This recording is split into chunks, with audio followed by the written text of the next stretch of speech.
Nah, sekarang kita akan masuk ke software Isimpanya sendiri.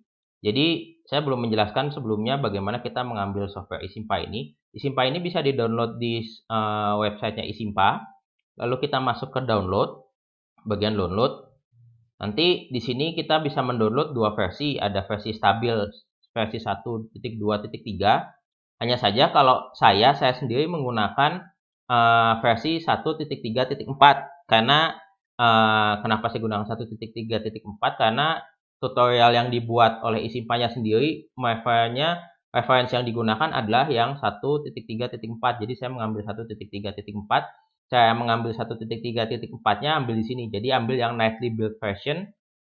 Jadi ambil yang installation setup. Jadi kalau misalnya diklik, dia akan masuk dan mendownload si Isimpa 1.3.4.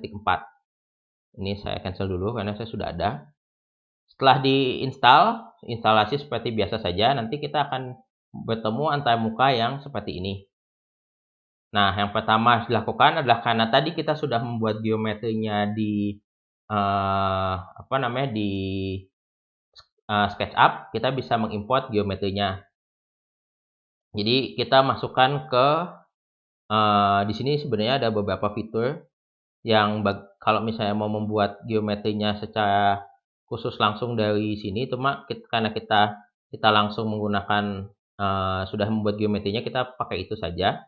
Masuk ke import new scene. Lalu karena saya sudah menyiapkannya di sini, kalau tidak salah di sini. Nah, ini ada dua file yang kita gunakan adalah file yang geometri akustik kelas yang 3ds ini yang di atas ini. Kita open. Nanti kita pilih sini saja. Jadi kita repair model ini maksudnya kalau ada lubang dia langsung perbaiki. Lalu tinggal langsung oke saja. Nanti geometrinya akan masuk ke ruangan sini.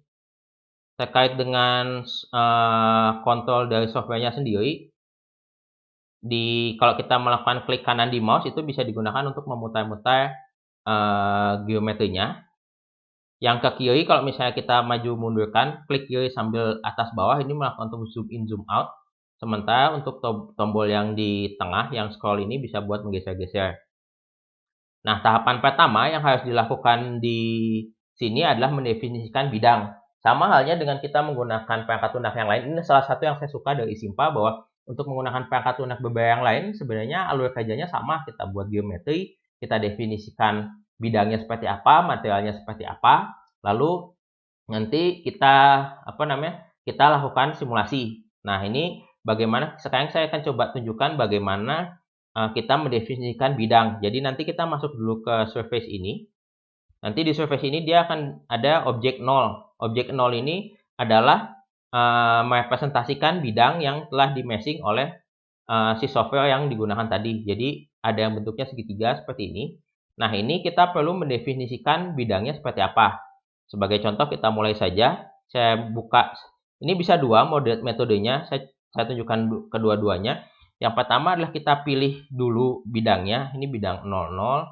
Bidang 01, bidang 02. Nah, ini kan sebenarnya bidang yang merepresentasikan lantai.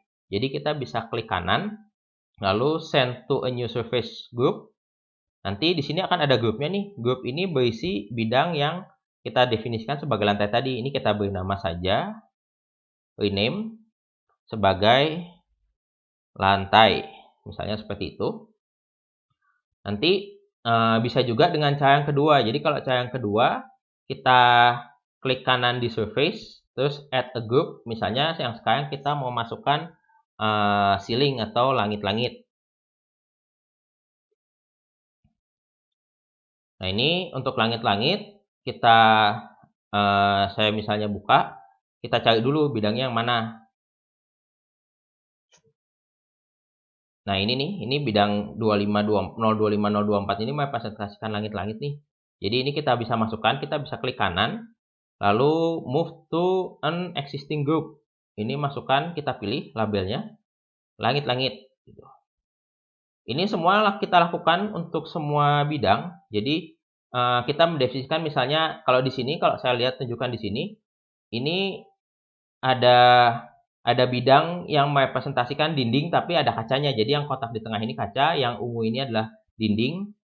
Nah, ini berarti dinding kanan. Saya ingin cari juga dinding yang sebelah kiri. Jadi saya ingin mendefinisikan semua dinding seperti apa. Ini nanti kita melakukan grupnya sebenarnya berdasarkan jenis materialnya. Jadi selama materialnya jenisnya sama, kita kelompokkan bisa dikelompokkan menjadi satu atau dikelompokkan menjadi grup yang berbeda. Tapi pada dasarnya kita harus mendefinisikan bidangnya, lalu mendefinisikan materialnya seperti apa. Karena ini misalnya saya coba di sini kita buat beberapa macam dinding, siapa tahu kita ingin melakukan treatment ke dindingnya. Jadi ini misalnya saya jadikan satu. Saya cek dulu sebentar. Oke. Ini saya jadikan misalnya saya namakan ini saya kasih nama dinding kanan.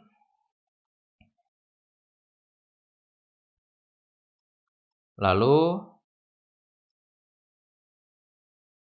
ini saya namakan dinding belakang. Ini dinding belakang.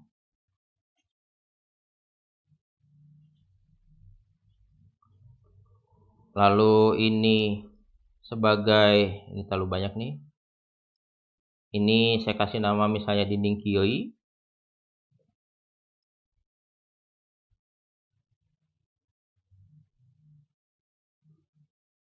Dinding kiri.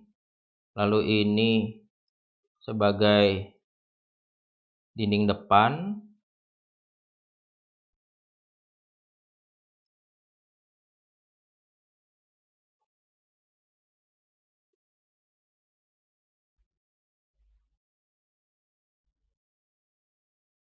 Nah, ini sisanya ini dia sebenarnya kan ruangannya ada kacanya, ini menggambarkan kacanya. Jadi ini objek ini karena tinggal sisanya ini saya ganti nama aja. Jadi kaca gitu.